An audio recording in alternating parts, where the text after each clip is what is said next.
Welcome to the Heart-Centered Entrepreneur Podcast. I want you to be rich. Yes, I want abundant financial success for your business. But I don't just care about your business making money. I care about you too. I want you to be rich in happiness, in the impact you make, in your relationships, and in how you give back.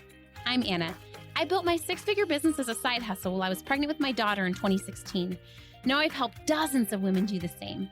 I'm here to help you build a profitable, heart-centered, fully booked business with the latest tips on sales and visibility, with proven mindset hacks, and sneak peeks behind the scenes with what's working right now in the online space and in my business. Ready to make more money with heart? Let's go. It is fall, or at least I am claiming it, because for me, I love the summer. I love the relaxation. I love more time with my kids. But for me, there's something about fall and the cooler weather that makes everything in life easier, literally everything. And, I am just enjoying it. So it's cooled off a little this week. So I'm wearing my sweater and I'm just embracing the cooler weather and I'm just hoping that it sticks. I'm excited to talk to you today about 10 non-negotiable habits of $1 million course creators.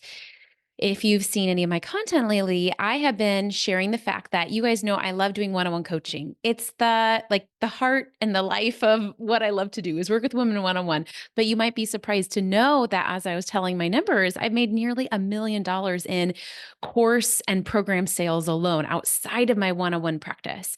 And when I realized that, I realized I needed to share about it because you guys know I work about a 3-day work week. I'm obsessed with that flow of about 3 days a week and then 3 weeks out of the month putting my work. And I was able to get to 6 figures in my business with the one-on-one on that schedule. But in order to expand to multi-6 figures, the group work, the courses is what allowed me to continue to leverage my time. And so I want to talk more about this because I think there's a lot of you that are at that point of making good money in your business, serving one-on-one clients, but you're getting ready to grow and scale and leverage your time. And you might be a little scared because maybe you're like me and you're like, I want to continue to make an impact and I work with my clients on all different things. So how do I pick one course topic to cover it? And, in our industry, course completion rates are so low because a lot of people do not include any sort of live support, or they create their courses and they kind of just throw worksheets at the wall and there's 1,000 videos instead of being mindful. And my course students get such good results and I get such good feedback. I just did another live round of one of my programs and just my inbox has been flooded with students that are on week 2 and week 3 and are just thrilled with that program. I'm so grateful to the version of myself that allowed that expansion, that stepped out in faith and was like, okay, what would it be like to create an online course? So we're going to talk about the 10 non-negotiable habits so that you can ask yourself if these are habits that you either have or want to cultivate in your life. And I want to hear from you after you listen, which is the one habit that you feel like you most want to work on and foster. The first one is being willing to invest time now for a later payoff, delayed gratification. The nice thing about one-on-one coaching is you don't really need an audience, right? You can really show up, pitch one person, they can buy your $1,000 program and you instantly are getting that gratification. That's why it's so nice as your first income stream, right? I think even when we're starting off in our business, we're writing a piece of social media content, we're posting it, and then people are liking and hearting and commenting right away. And it's like, oh, this is exciting. And at the beginning of your business, that's great to be in real time. But as you grow in your business, more needs to be delayed so that it's more stable. Right now, I am working on and batching content that's not going to see the light of day for another month, which is great because it creates stability. I have young children, and so life is unpredictable. The downside is it's less adrenaline filled and it's a little bit less thrilling, but you guys know I talk about having a happy, boring dream life. At the end of the day, we really want our business to be boring and stable, right? It can really only be stable with the side of thrilling or thrilling with the side of stability. And I really encourage my clients, especially once you have team members, once your business is established, you want a stable business. You don't want a thrilling business. You want a lot of boring money. Money loves boringness. And so as you grow and scale your business, it's just going to become more and more boring and profitable in a good way. And so being willing to do some actions that don't give you immediate gratification. For example, building out a course. My last course that I built out about 2 years ago, I blocked off some time on my calendar and it just took an extended amount of time to, brainstorm what I was going to do for the course, record the videos, write out the worksheets. I remember I kind of did it like I was writing a book. A course is very much like a book.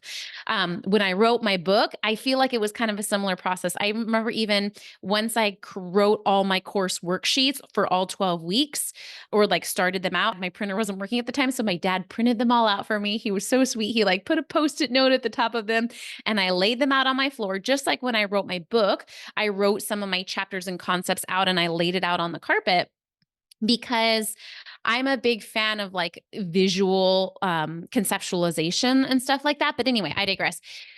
I was working on this project and it really didn't see my course students for like weeks down the road. And I think now I'm really used to that, even though I'm like an ENFP Enneagram 7 and I love to be excitable. I really have learned to mostly get the thrill out of my life. And know it's okay that my business is boring, knowing that I'm reviewing sales emails that aren't going to be read for a while, right? And so really practicing that delayed gratification, and especially I talk about this a little bit later, but as you're scaling your business, a lot of the initiatives you're doing. Your business is doing fine. There's nothing going wrong.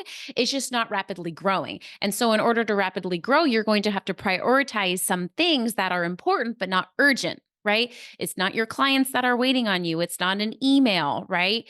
It's something that it's not your taxes that need to be paid. It's like, well, I don't have to write a book, but I could and it would help me grow. I don't have to create an online course, but I could and it would help me grow. And immediately, a course takes time, right? Immediately, a course doesn't give you money right away when you're planning it and creating it, right? Just like hiring a team member. And I mean, this is another point, but like hiring a team member at first does not save you time or save you money. It costs you money and it costs you time to train them. And that's what keeps so many of my clients back from hiring someone is they're like, but I'm really overwhelmed and I have to train them. It's faster to just do it myself. Yeah, right now, but then we just run ourselves into a hole of never expanding. And at some point, we have to take a risk. We have to invest, whether it's our money or our time. And we have to stretch, right? We have to take that risk. And so it really is being willing to invest your time in writing the course, creating the course, even though there's no payoff right now, even though there's a risk. And it's like, what if no one buys it, right? Like you have to be willing to invest and risk in a calculated way. Okay, next one is a little bit related, but being willing to have some space between your behavior and other people's reactions. Basically, just diving more into self-trust, more into intuition, and not having other people's reactions or opinions mean as much to us. When you're creating a course or when you're doing some bigger moves in your business, I find for me, I move a little further back from the world, right? When you're at first starting your coaching business, like maybe you have like three paying one-on-one clients, and every time they're doing well, you're like super happy. Every time they're having a hard day, you're like, oh my gosh, I suck as a coach, right? Like it's just a roller coaster. You can't avoid it. It is what it is, right? I think about that even in motherhood, right? Like there are so many days where like my kids are doing well and they're happy and I'm like, I'm a great mom. And then other days where they're like really struggling. And it's easy for me to be like, and not remembering that like it's not my job to make them happy. It's my job to be the best mom I can be. Sometimes they'll be happy, sometimes they won't, right? Not that we don't want our clients to be happy, but ultimately that's not our job and we don't have control over that. And we'll drive ourselves wild if we expect everyone to be happy and or everyone to be robots. Like people can have their emotional reaction. And when you become a course creator and or leverage your business and grow, you are growing your audience, you are growing the amount of clients you serve. And so it's just really important to not take things personally. For example, even before you have an online course, as you're seeing more clients, maybe you're hopping on more discovery calls. I find this from my clients all the time in my mastermind, right? When they start signing more sales calls, right? They're hearing more yeses and they're signing more paying clients, but they're also hearing more no's, right? And that can be shocking to your system. Maybe before you're signing like one or two sales calls a month and you were hearing like yes almost all the time. Maybe you're signing 10 sales calls and you're hearing 6 yeses, but you're hearing 4 no's. Even though you're making more money and you're hearing more yeses, you're also hearing those 4 no's. And our brain likes to magnetically attract to that negativity. And we like to think about that. And so think about this. If you have an online course and you enroll 10 women, and maybe one of the women, for whatever reason, is unhappy, maybe it's not even with your program, maybe it's just in her life where she's in a hard situation or whatever. And then it's so easy to be like, oh my gosh, like someone's unhappy in my business and I cannot tolerate that, right? And so as we're exposed to more humans, I just think it's more important to keep diving into How am I showing up? And am I proud of that? And am I showing up in a way that is an integrity to me? Am I being accountable to the people that I want to be accountable to? Like for me, if there's a hard situation, I run it by my coach and I'm like, what do you think? Do you think I should do things differently? Right. And really have a little bit of space between people's reactions. And I have found that, like, over the course of time, I worked with like over 400, 500 students and clients now. There have been times when clients haven't been happy with me for a certain reason, but I find when I give it space, when I'm responsive, but I'm not overly reactive, they almost always come around, right? I've even had clients that have like maybe been unhappy with something and then a year later sent me this long email and been like, oh my gosh, I thought about what you said and I saw it to be true in my life and you were right. Not that we always need to be right, right? Though it feels good. But it's just this reminder that, humans are humans. They're imperfect. We're doing this. I always talk about coaching as an art form, right? We are showing up in the world and like it's like a website designer, you're creating this website, you're doing this piece of art and you're vulnerably showing it to this client and you're like, "What do you think of my artwork? That's this passion and my creative piece of my heart." Same thing as a coach. In real time, we are creating and we are doing our passion. And that's beautiful and fulfilling, but it's also vulnerable, right? Like when you have a day job that you're not passionate about, like it's really easy to not take it personal. And so it can be easy to take our business personal because it is personal.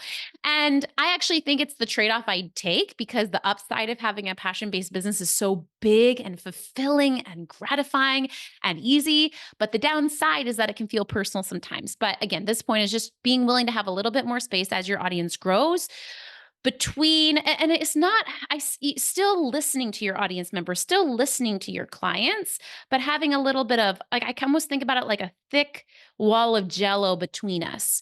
And ultimately this serves our clients too. Right? Because like think about like for me and my coach, if I was having a bad day, I wouldn't want my coach to suddenly be dysregulated and be like, "Oh my gosh," and consume with it and like I would want her to be grounded for me. Like I think about the people in my life, my friends, my parents, like they have their own sense of grounding and they listen to me, but they're not like torn around like the ocean waves, right? And so that's what we want to be for our team members, for our clients, for our family. We want to be this stability, this grounding and have this buffer, the jello between us so that we're hearing it but we're able to respond. Something that also really helps with this is making sure you have solid work hours so that you are tuning into that uh conversation when you have the capacity? Are you checking your email at 10 p.m. when you're exhausted, right? Just I think about this with my kids. I try to do our bedtime routine early because when it's late, I just have less emotional capacity, right? Same thing, I try to sit down and answer my course clients or my one-on-one clients when I'm feeling good, when I have energy, or are you looking it on your email and opening loops and ruminating it about it all day? Right? Or are you coming to it when you have that capacity, when you have that patience? Okay, next one. Number three, $1 million course creators. And by the way, this concept of $1 million course creator means, I can't believe I didn't explain this. Over time, you're creating a course that creates you $1 million.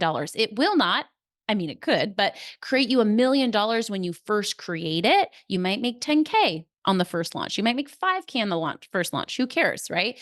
But the point is that this is your $1 million asset you're creating. And so hopefully it's giving you a little bit of drive, like it will make you $1 million over time. And so it's giving you that long-term vision to get you through some of these things that might be more challenging. Okay, next is getting more visible, spending more time on marketing and learning new tools. If you absolutely hate marketing in your business, you may want to rethink being a course creator and doing group stuff. You might want to just do one-on-one. Because the thing about one-on-one services done for you or coaching is you are doing more of your work than the marketing, right? Which is why it's such a great fun income stream because you're mostly coaching and doing a tiny bit of sales and marketing to get the client, right? When you have a course or a leverage program, you're saving yourself a lot of time on the delivery, right? My programs have videos of me and worksheets of me. And so my clients are getting me without me being there, right? I'm really selling something and I don't have a lot of work on the delivery, right? I just have that one call with everyone there, or I'm doing feedback or whatever. But really, you are spending more time selling, more time marketing, and less time on client delivery. For me, that's okay because I enjoy the course delivery. I actually like marketing and sales because I found a way to do it in a way that aligns with my personality.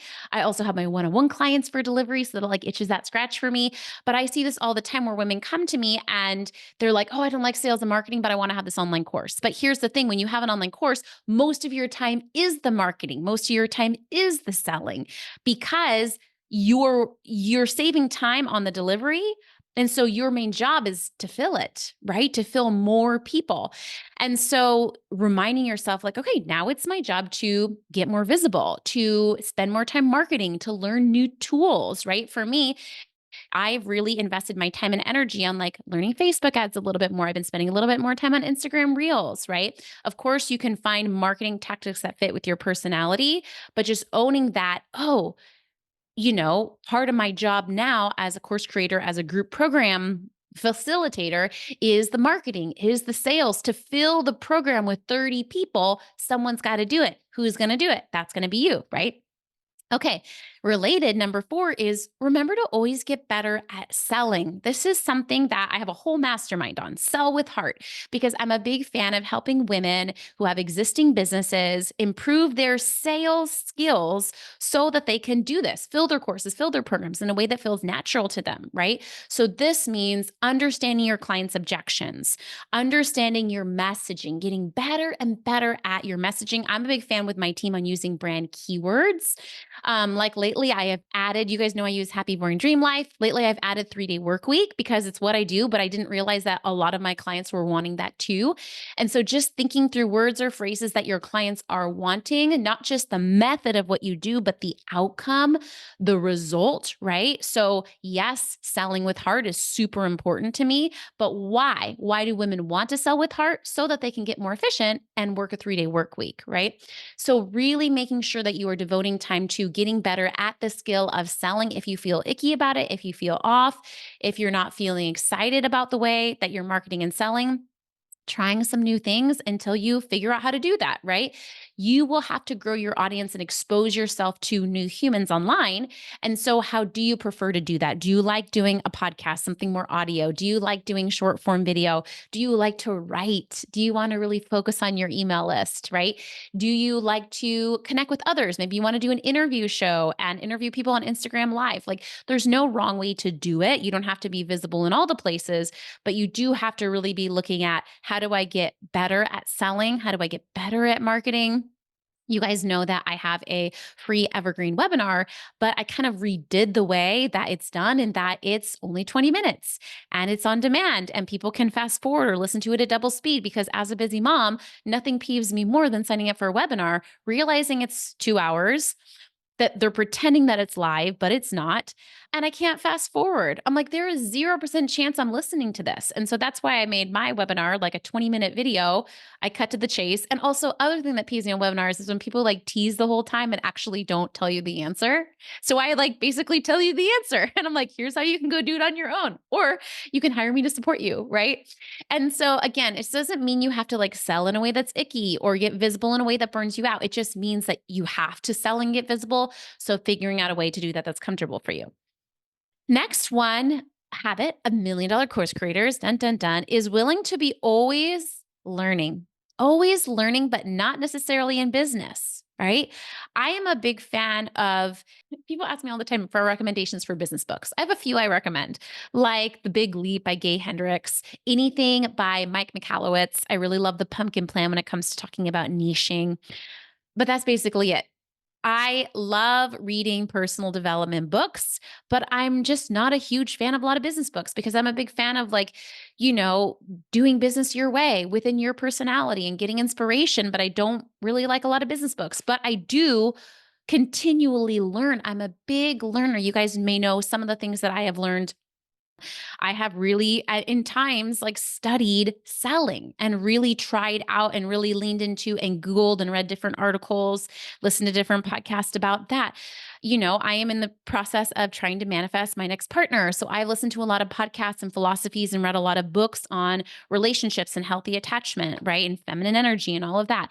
I'm a big fan of trying to be the best mom I can be. So I read a lot of books and listen to a lot of podcasts on children's development and gentle parenting and all of that stuff, right? I am always learning. I have had a Spanish tutor, right? You guys know I'm lightly obsessed with dancing bachata and salsa, and I have done so many classes and lessons on that. And so I'm always working on improving myself, but not always in business, but I'm always looking at the lessons that tie together. I'll give you an example in a second.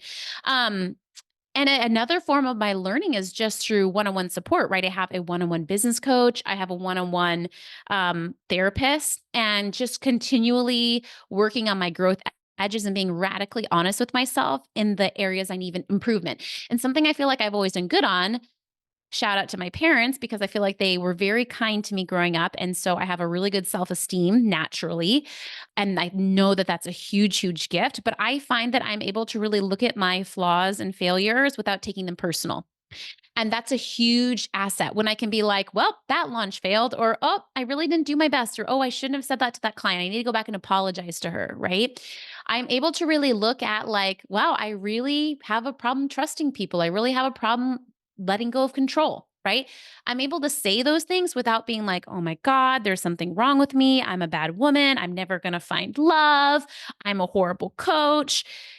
That is a huge thing as you're scaling and growing, is really being honest about where you can improve without feeling like I have to improve yesterday or else, or there's something wrong with me in the process, or I'm not worthy of money and success and goodness and rest along the way. Right.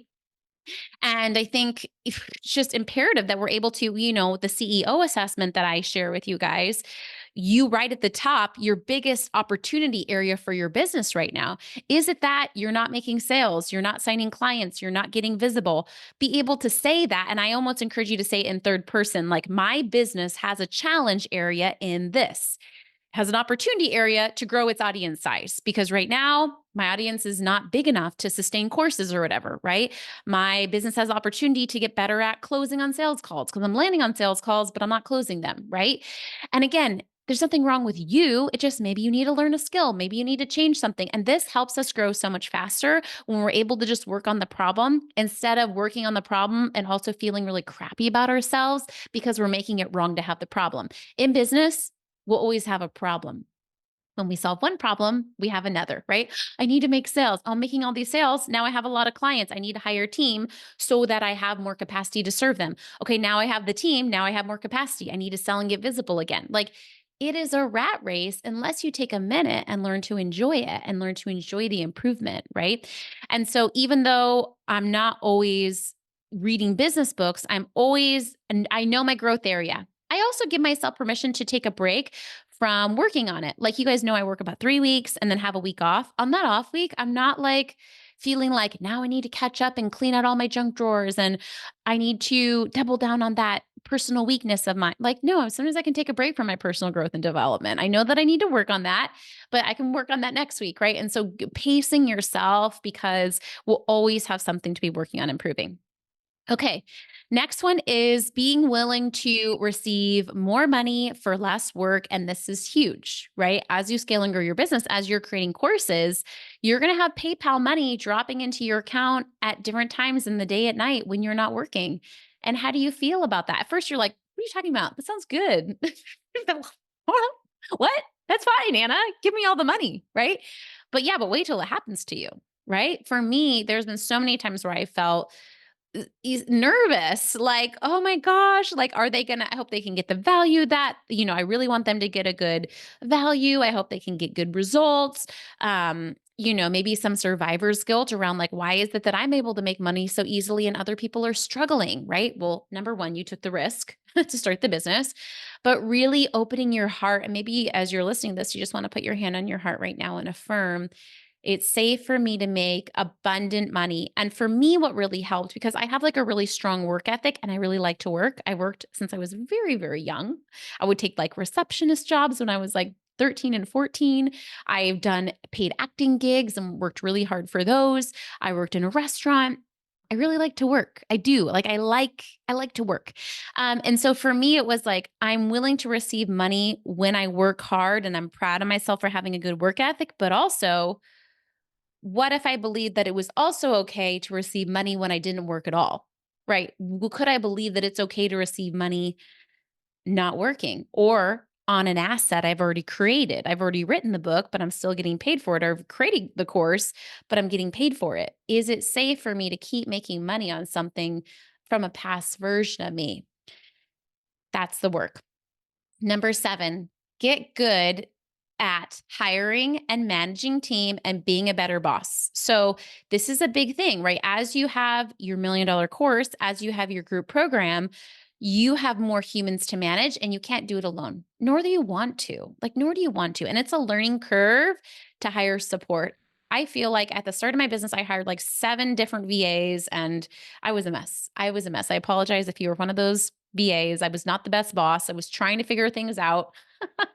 But now I've really been able to hone in about 3 team members that are just incredible, exceptional women. And I realize it's better to have people do more work, have less team members and have them do more work, at least for my current business model, right? Some of my clients had different business models, but for the most part, really allowing yourself to just go through the school of hard knocks when it comes to being a better boss. This means getting good at hiring, right? Getting clear on a job description, putting it out there in the world, doing interviews. I also started getting really good at this when it came to hiring like nannies and babysitters for my kids, right? Asking for references, doing a 2-week paid trial with someone, and then once they work with you, how do you manage someone? How do you give them direct feedback? How you interact with them is going to be different than how you interact with the client because the client's hiring you, you're hiring the team member.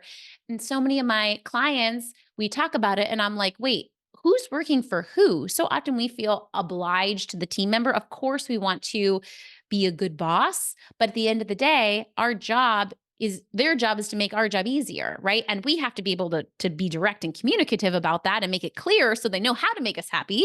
Some of you are not making it clear to your team how to make you happy. You're not giving them deadlines. You're not giving them clear projects, right? But at the end of the day, giving them feedback, allowing them to support you. So this whole thing of being a boss is a learning curve. It's a huge learning curve, just like learning to sell, just like releasing your blocks and getting visible, but it is a skill that you must master. And so just get started. Number 8 is find hobbies that give you life so you can bring energy to your business, right? Especially as you're growing and scaling, you may have some weeks or days in business where it may not always be fun in the business or easy in the business. And I'm kind of spoiled in that my business is almost always a really happy, fun place. My clients are amazing, my team is amazing. I love the work I do. Like it's just positive, positive, positive. So as you're growing and scaling, you might do something uncomfortable, like hire a team member, like have to fire a team member, like, maybe you're learning a new tech platform and it's frustrating for you, right? You might have a day or two that's bad in business, like, oh, boo hoo, right? Like every job is going to have parts that aren't perfect. Doesn't mean you picked the wrong business. It just means that you're growing and scaling. Maybe you had a hard day, right? So when you have a happy life, you bring energy to your business. So often we expect our business to be our complete source of happiness, just like maybe in marriage, like a partner, right? But of course, our partner should be a source of happiness, but it shouldn't be our sole happiness. Again, that same thing about like, if my husband's having a bad day, I don't want to be like, oh, I'm having a bad day too. I want to be like, babe, I got you. I'm having a good day. So, how can I listen to you? How can I take care of you? Right? We want to be able to bring energy into our relationship and, of course, take from it too. But in business, as we're scaling and growing, we need to make sure that our life on the outside is happy.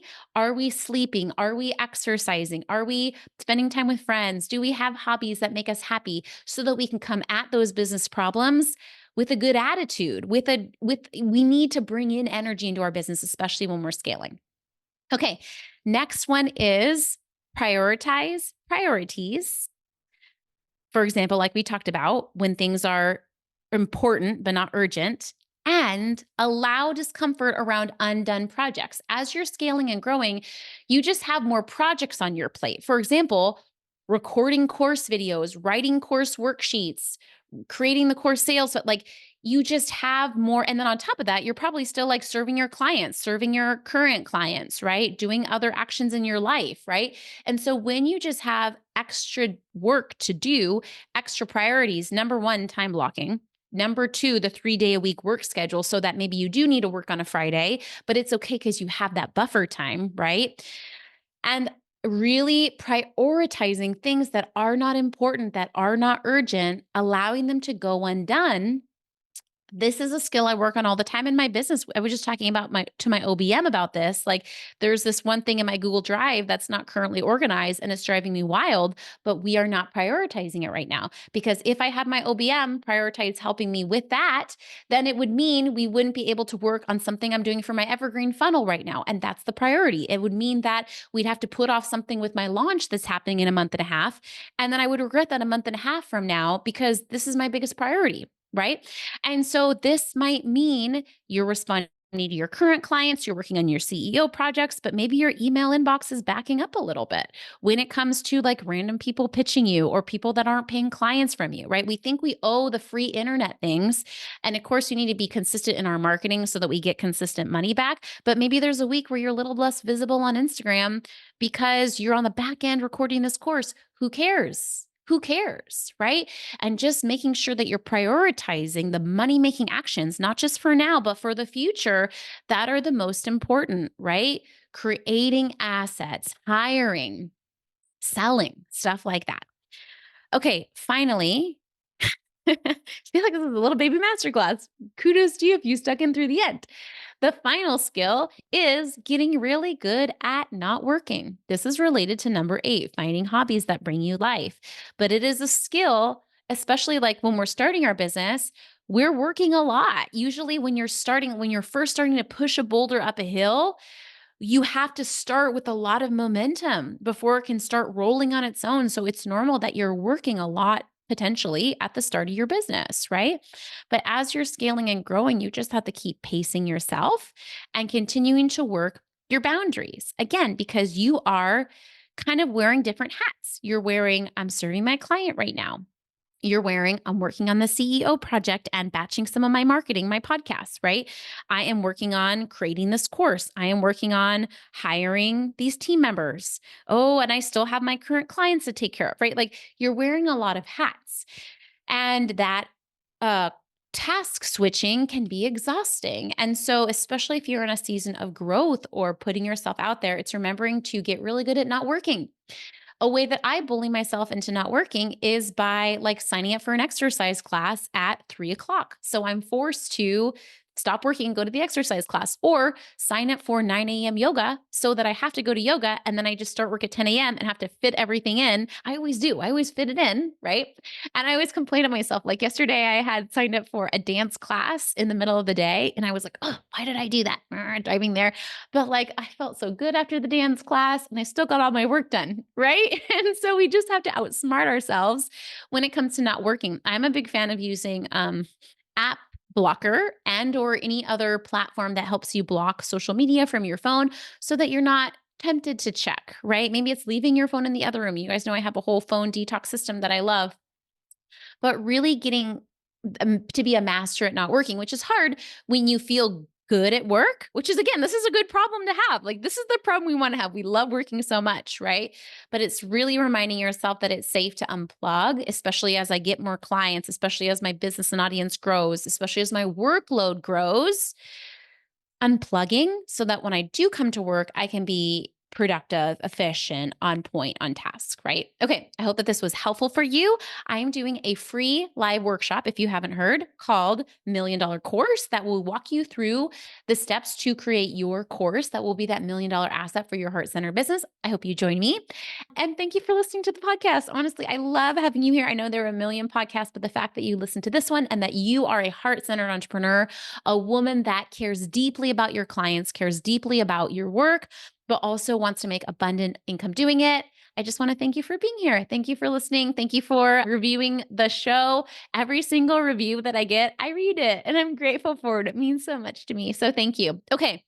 Email me if you'd like and let me know, Anna at heartcenterentrepreneur.com, which of these 10 habits, non-negotiable habits, do you want to work on cultivating more in your life, in your business, knowing that it absolutely will help you be that $1 million course creator? Okay, I'd love to hear it. Have a beautiful rest of your day.